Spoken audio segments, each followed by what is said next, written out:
Gresham Machen was a prominent Reformed theologian who contributed to the rise of fundamentalism in the early 20th century. Machen was a New Testament faculty member at Princeton Seminary for over 20 years.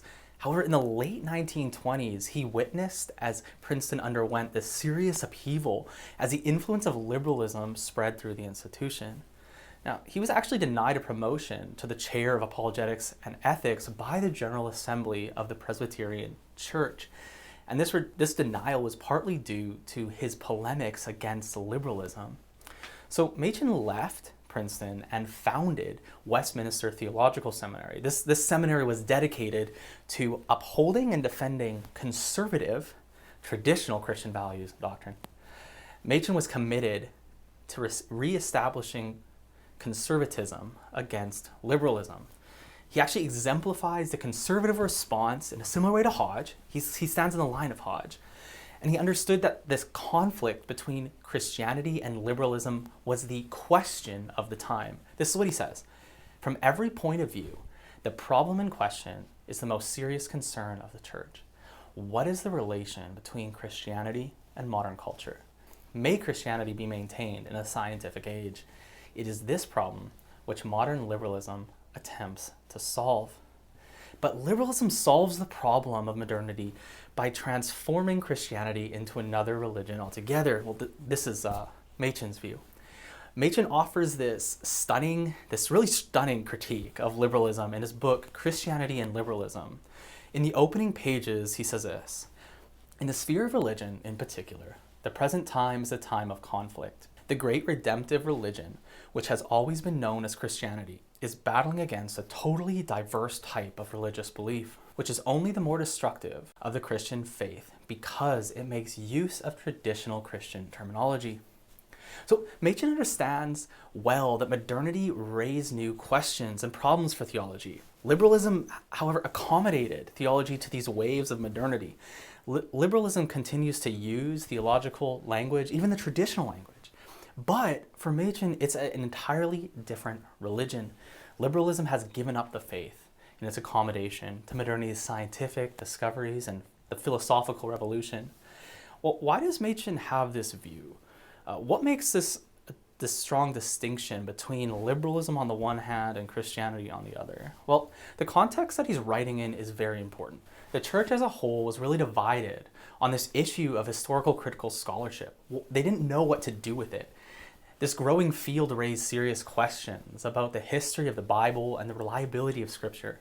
So in his book, Christianity and Liberalism, Machen goes through different doctrines such as Christ and salvation and humanity. And he sets the two views of liberalism and Christianity side by side. Let's take Jesus, for example. Instead of affirming the divine nature of Jesus Christ and Jesus' unique redemptive work accomplished through his life, death, and resurrection, liberalism reduces Jesus to a mere moral teacher, to a social reformer. And in doing this, liberalism has distorted the biblical understanding of salvation. They've really compromised, in Machen's view, the heart of the Christian message. So Machen's critique of liberalism and his commitment to defending conservative Christian values and doctrine helped shape the fundamentalist movement, sort of emerged out of this conservative response to modernity. Fundamentalism is a reactionary and militant Protestant movement. It rose to prominence in the early 20th century in response to liberalism and modernism. The roots of fundamentalism can be traced back at least to 1909 with this publication of this pamphlet series called The Fundamentals. Now, these writings, these pamphlets, several pamphlets that were published, they're written by conservative theologians, and they made very clear what was considered to be fundamental to Christianity. Now, fundamentalism is united in its enemies, this twofold enemy really of modernity and liberalism. In particular, though, there are two key challenges which shape the fundamentalist response, particularly in the early 20th century.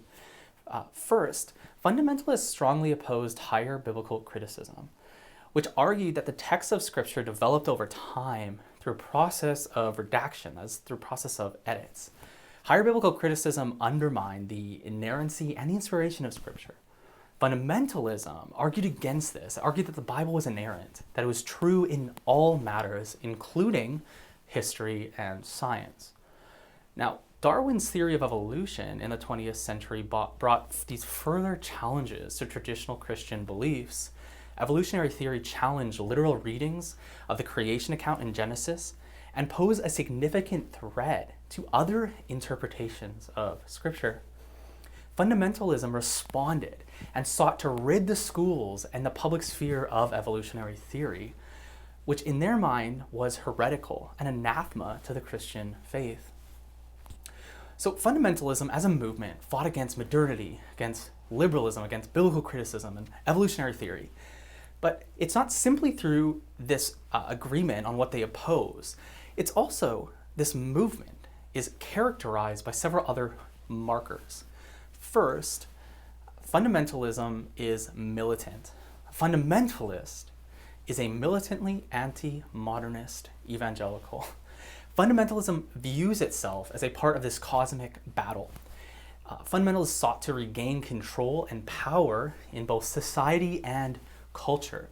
They had really a militant spirit against Christians as well, who held different views than them. Second, fundamentalists were marked by this anti-intellectualist spirit. Fundamentalists believed that the academy had corrupted itself, that it's no longer a viable channel for biblical truth.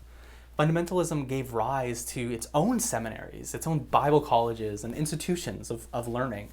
These institutions were strictly governed to retain fundamentalist commitments. Now, fundamentalists tended to think in black and white terms, even about very complex issues. They do not tend to see their own cultural and historical conditioning. This often led to a lack of humility in how they held their views. Thirdly, literal or biblicist reading of Scripture. Fundamentalists read Scripture literally and in some cases very woodenly. Though they respected, in some sense, the literary genres of Scripture, they impressed sort of this literal hermeneutic on, for example, the early chapters of Genesis, as well as the book of Revelation. So what fundamentalists failed to see was how their interpretation of Scripture was actually rooted in Enlightenment thinking. For centuries, the church had read Scripture theologically and not solely in this historical, grammatical way. Also, the fundamentalist reading of Scripture really ignores any complexity in how Scripture is interpreted. The irony, of course, is that fundamentalists do not agree amongst themselves on their interpretations, even if they all agree about the certainty of their interpretation.